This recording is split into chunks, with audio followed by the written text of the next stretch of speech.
Salam sejahtera kepada semua. Saya Chen Yu Giok dari Fakulti Pendidikan Universiti Kebangsaan Malaysia akan membentangkan kertas kerja saya yang bertajuk Emosi Guru dalam Pengajaran dan Pembelajaran, kajian literatur sistematik.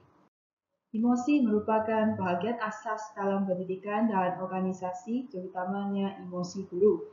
Hal ini demikian kerana emosi terlibat secara mendalam dalam hampir setiap aspek pengajaran dan pembelajaran serta merupakan elemen yang penting untuk meningkatkan atau menghalang pembelajaran. Sekolah dan bilik belajar ialah arena emosi yang kompleks di mana guru sentiasa mengalami tuntutan emosi daripada pelajar, rakan sekerja, ibu bapa dan pemimpin. Dengan ini, boleh dikatakan bahawa selain cemerlang dalam kemampuan kognitif, strategi pengajaran dan keberkesanan dalam mencapai pembelajaran asertif, guru yang baik juga perlu penuh dengan sikap dan emosi yang positif terhadap diri mereka sendiri, pekerjaan mereka dan pelajar mereka untuk memudahkan proses pengajaran mereka. Dalam bidang penyelidikan untuk peningkatan pengajaran, minat telah terus diarahkan untuk menyiasat apa yang disebut sebagai faktor rasional, misalnya pengetahuan, kemahiran dan keupayaan guru. Namun, aspek yang penting dan asas seperti emosi guru turut diabaikan atau dipandang rendah. Statistik dari Scopus telah menunjukkan jumlah artikel jurnal yang diterbitkan mengenai emosi guru dalam tempoh 5 tahun terkini ialah 497, merangkumi bahagian terbesar iaitu sebanyak 61% daripada 812 jumlah artikel mengenai topik ini dalam tempoh 35 tahun yang lalu. Hal ini telah membuktikan penyelidikan mengenai emosi guru mula berkembang pada baru-baru ini setelah diabaikan selama beberapa dekad. Walaupun terdapat pertumbuhan yang memberangsangkan, bidang ini masih dalam bidang perkembangan pramatang kerana ia tidak mempunyai pertimbangan penuh mengenai kerumitan emosi guru dan liputan yang seimbang terhadap fokus dan metodologi penyelidikan. Kajian ini dijalankan adalah untuk menggambarkan corak penghasilan pengetahuan mengenai emosi guru dalam pengajaran dan pembelajaran. Terdapat 3 objektif dalam kajian ini. Yang pertama, mengenal pasti fokus kajian yang paling kerap dikaji dalam kajian mengenai emosi guru dalam pengajaran dan pembelajaran. Yang kedua, mengenal pasti sampel kajian yang paling kerap dikaji dalam kajian mengenai emosi guru dalam pengajaran dan pembelajaran. Yang ketiga, mengenal pasti reka bentuk kajian yang paling kerap digunakan dalam kajian mengenai emosi guru dalam pengajaran dan pembelajaran. Kajian ini merupakan kajian literatur sistematik yang berdasarkan garis panduan model Prisma kerana model ini dapat membantu penyelidik mengurus maklumat yang diperlukan secara berperingkat di samping dapat mengekalkan kualiti kajian. Terdapat 4 peringkat pemilihan artikel yang perlu dilalui iaitu pengenalpastian, penapisan, kelayakan dan termasuk.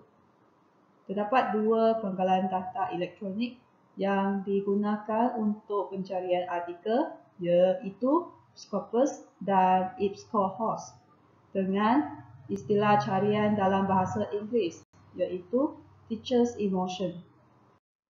Berikut merupakan kriteria penerimaan dan penolakan bahan rujukan. Terdapat 3 kriteria. Yang pertama ialah tahun penerbitan. Hanya bahan rujukan yang diterbit dari tahun 2017 hingga tahun 2021 akan digunakan dalam kajian ini. Yang kedua ialah bahasa. Hanya jurnal yang menggunakan bahasa Inggeris akan digunakan dalam kajian ini. Yang ketiga ialah jenis bahan rujukan. Kajian ini hanya menggunakan artikel jurnal. Bahan rujukan seperti tesis, prosiding, persidangan dan buku akan ditolak.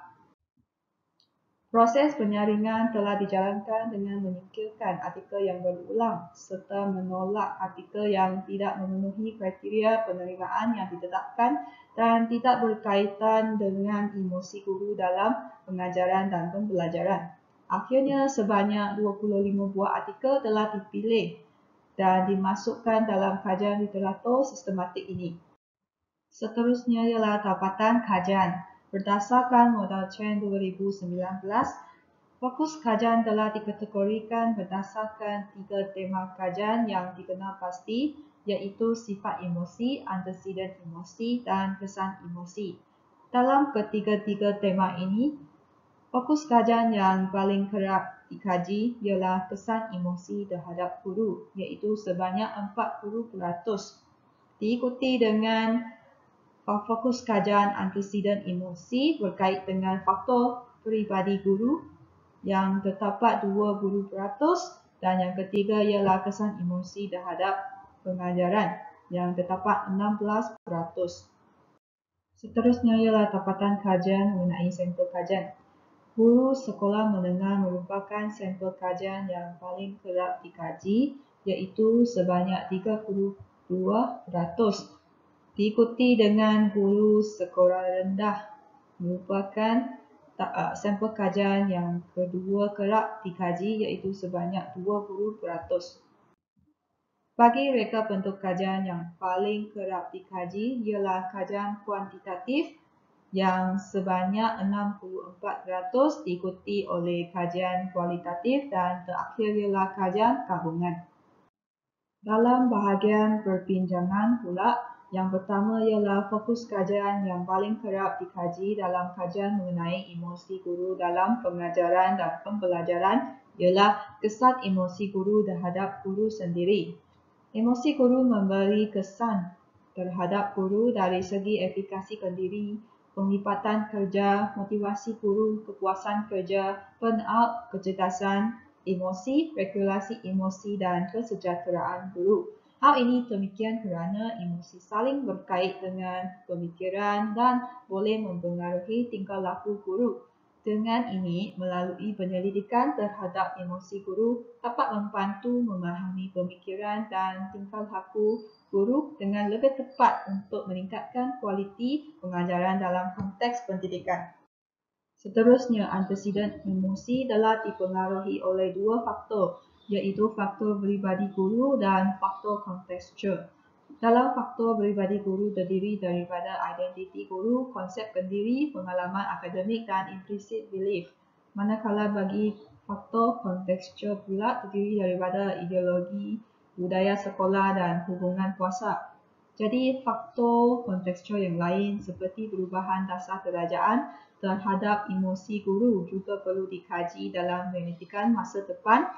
Hal ini demikian kerana reformasi dalam pendidikan negara dan perubahan dasar kerajaan di Malaysia menyebabkan bebanan guru dan tekanan guru meningkat, yang mungkin membawa perubahan terhadap emosi guru serta proses pengajaran dan pembelajaran. Di samping itu, kesan emosi terhadap pengajaran boleh dilihat dari segi pendekatan pengajaran dan kawalan kelas. Emosi yang lebih positif menghasilkan idea dan strategi yang lebih inovatif, sedangkan menahan emosi negatif yang mengurangkan motivasi guru khususnya dalam pengajaran. Perbincangan tentang sampel kajian yang paling kerap dikaji dalam kajian mengenai emosi guru dalam pengajaran dan pembelajaran. Emosi guru dalam kalangan guru sekolah menengah dan sekolah rendah sering dikaji kerana mereka merupakan golongan yang paling ramai dan lebih mudah didapati untuk menjalankan penyelidikan. Walau bagaimanapun, kajian Cohen 2017 turut dijalankan terhadap guru pendidikan khas pada peringkat sekolah rendah kerana guru pendidikan khas yang melayani pelajar berkeperluan khas dikatakan lebih terdedah kepada tekanan dan lebih tidak berpuas hati terhadap pekerjaan mereka daripada guru pendidikan arus perdana. Oleh itu, selain guru arus perdana, emosi guru seperti guru pemulihan, pendidikan khas, bimbingan dan kaunseling serta guru prasekolah juga perlu diberi perhatian. Bagi reka bentuk kajian pula, kaedah kuantitatif merupakan reka bentuk kajian yang lebih banyak digunakan dalam kajian mengenai emosi guru berbanding dengan kaedah kualitatif dan kaedah gabungan. Oleh itu, kajian ini mencadangkan penggunaan kaedah gabungan dalam penyelidikan pada masa akan datang kerana kaedah kualitatif sangat sesuai untuk meneroka dan menerangkan fenomena emosi dan untuk menghasilkan hipotesis, sedangkan kaedah kuantitatif yang ketat diperlukan untuk menguji hipotesis mengenai anteseden dan kesan emosi. Itu sahaja daripada saya. Sekian, terima kasih.